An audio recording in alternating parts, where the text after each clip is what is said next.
Hey guys, welcome back to my channel. For today's video we're going to be doing a 3-cloud study, which is a blue sky, a sunset sky and a stormy sky. So without further ado, let's get straight into it. For today I'm using my size 4 brush and I'll be using this to do most of the painting with and mainly for creating wet washes on the paper.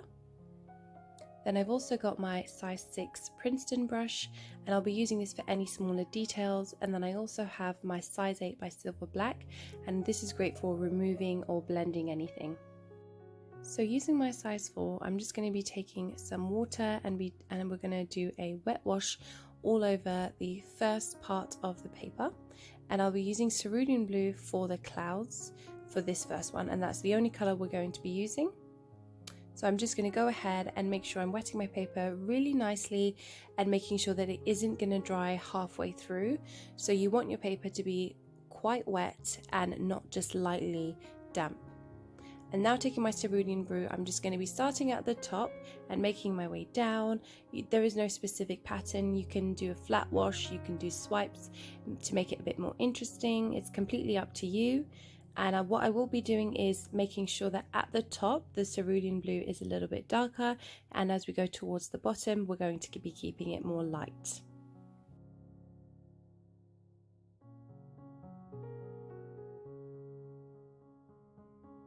Once that's done, we're now going to be taking a wet paper towel, or you can use a baby wipe, whatever you prefer or whatever you have at home, and we're just going to be bunching it up into a little ball, and we're going to be placing it onto the paper whilst it's still wet and making these very natural cloud-like shapes.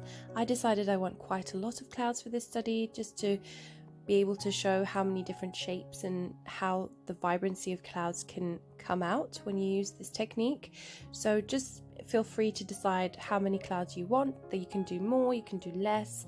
I decided I want to fill up the page with as many clouds as I could, and I'm just going to keep going over, and what will happen is I will move the paper towel around so that I'm not staying using the part where the color is. So as you can see, I'm changing to a clean side of the towel and just making sure that every couple of seconds I change it over, so that it is, when I press it down to the paper, it is going to remove color and not add any blue onto the white. For our next sky, we're going to be painting a sunset with clouds. We're going to be using a purple mix that I used Ultramarine and Permanent Rose, and then we're going to be using a pink, which is just Permanent Rose on its own, and then we're going to be using lemon yellow hue for the bottom of the sunset. So just taking my size 4, I'm just going to be wetting the paper again. This is going to be a wet on wet technique. I'm just going to be putting water all the way down the page. And then taking my yellow, lemon yellow, we're going to be starting from the bottom. So we're going from lightest color to dark color. So I'm just going to be bringing up the yellow just almost halfway up so that the pink can blend into it nicely. You can make this as vibrant or as soft as you want. I do want the colors to be quite vibrant, so I am going to keep on adding more of that yellow until it is quite strong.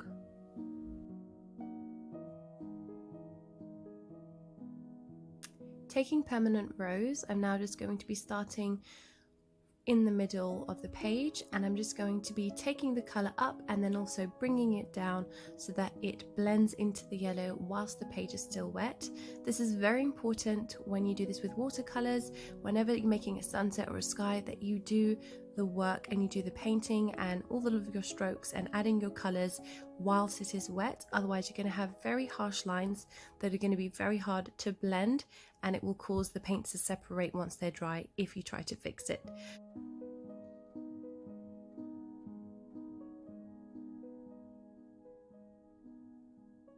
Now taking my purple, which is Ultramarine mixed with Permanent Rose, I'm just going to be starting from the top and bringing this down into the pink.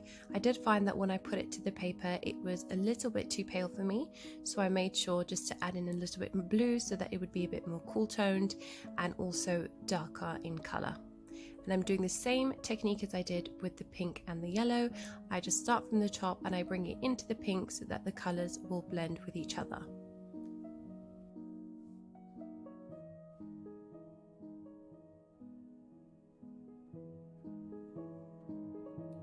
For our clouds, I'm just taking my size 4 and just going in with the lemon yellow deep again, and we're just going to be creating these lines almost. Some of them can be a bit bended, a little bit more straight, and they're going to be in different sizes, and this is going to create the illusion of very small fluffy clouds in the sky.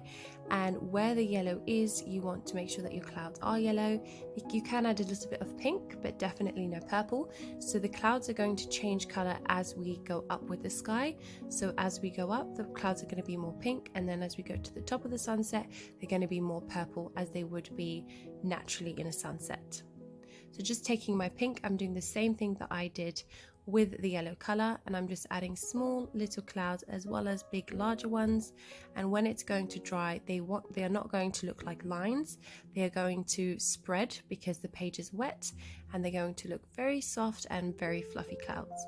This is perfect for any watercolor painting where you need a lovely sunset in the background.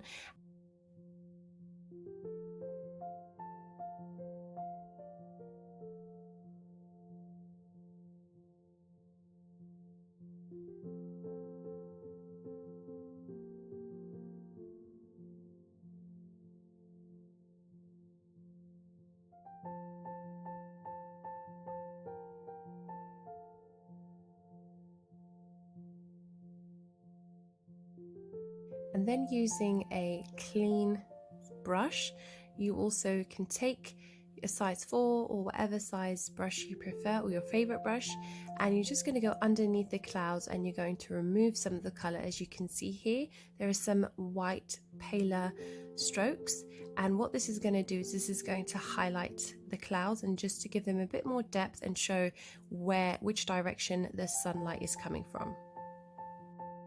Now lastly, I'm just going in with my purple clouds. I added a little bit more ultramarine into the mix just because I wanted it to be a bit darker than the background color. So you can play around, you can have your clouds be a bit more pink, or you can have them be a little bit more blue. I just thought it looked better. And here I am just going in again, adding a little bit more of the stronger clouds where I felt when they dried, they looked a little bit too pale.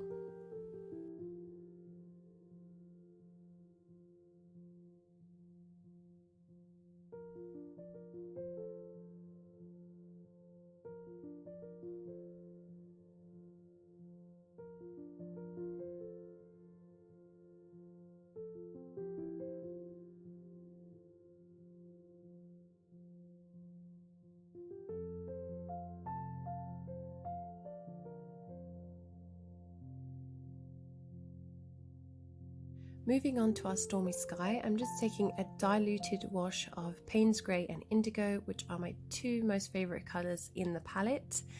And I'm just going to be taking the wash all the way down through the bottom of the page. We're just going to use a flat wash technique and just make sure we spread the color evenly all the way to the bottom.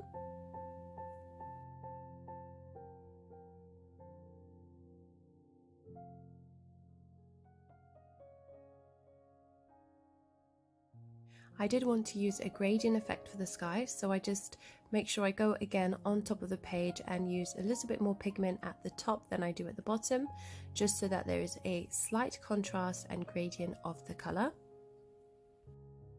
Then taking a concentrated mix of the Payne's Grey and Indigo, I'm now just going in and just lightly dabbing into the paper, and I'm making these cloud shapes with my brush. I'm using very light pressure and I'm hardly touching at all, just because I do have a lot of paint on my brush and I don't want to add too much pigment, so I'm just lightly dabbing it on. And as you can see, we're getting these very soft but very dark clouds. So these clouds are very stormy and it's just beautiful to see once they dry. And it looks like a storm is about to take place. This is great if you're doing a painting where you want the weather to seem more like it's just rained or there's going to be a storm, or if you're painting a landscape and there is rain happening, this is a lovely sky to use and to paint with. It is very versatile. You can make these clouds lighter or darker. It is completely up to you and customizable, so feel free to play around with it. But for today's study, I just wanted to use darker clouds and just to have a more stronger effect.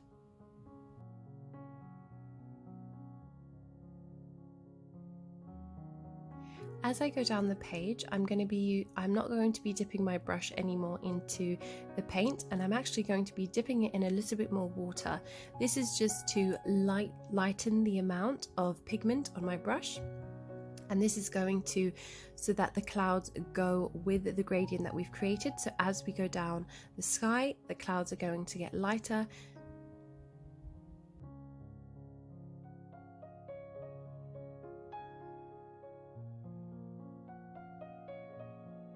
Before I painted, I saw that the paper had dried slightly, so I went in again with just a little bit of water and Payne's grey, and I wet the paper again just to make sure when I painted the clouds onto it, it will have the same blending effect as the ones at the top did. So just make sure you take a look at your paper whilst you're painting, and you want to make sure that you're not doing this cloud effect whilst your paper is dry, as it won't have the same effect and it will look completely different.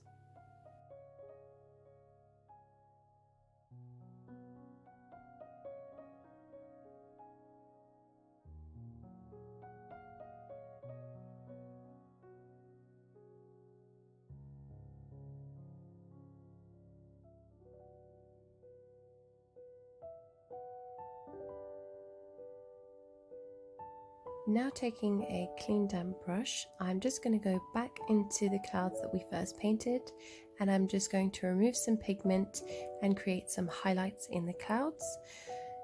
This is going to give a very nice effect, and it's going to emphasize the shape of the clouds, because clouds at the top, they will usually have a little bit more light than they do at the bottom. So I'm just going to be doing this on each and every cloud until we've done all of them.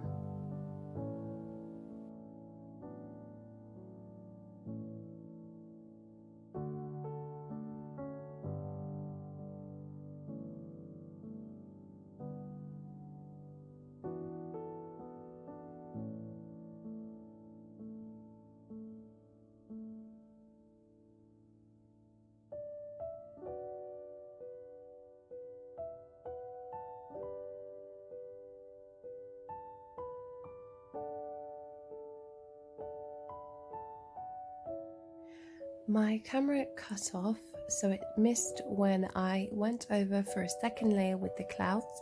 What I did was use a more concentrated mix of indigo and Payne's grey, and I went over the clouds avoiding the edge, and I just went over for a second layer just to add some more darkness and more shape. And now I'm just using my clean damp brush size 4, and I'm just going over the edges to blend the two together. So there's going to be this very soft and natural look.